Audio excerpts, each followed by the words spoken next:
kawasan ni hot area. Hai, Assalamualaikum semua. Hari ni AJ berada di Bukit Beruang. Okey, hari ni kita ada satu projek semi-D setingkat untuk dijual.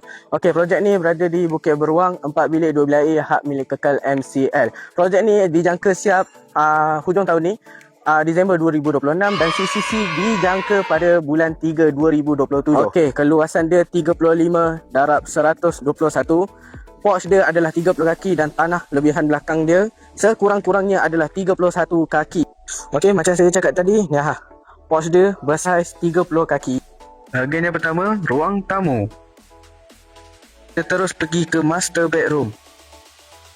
Bilik nombor 3, korang boleh tengok. Dan akhir sekali, bilik nombor 4. Baik, tanah belakang macam AJ cakap tadi, minimum sekurang-kurangnya 31 kaki. Baik, sekiranya anda berminat boleh WhatsApp AJ di nombor ni. AJ dah akan letak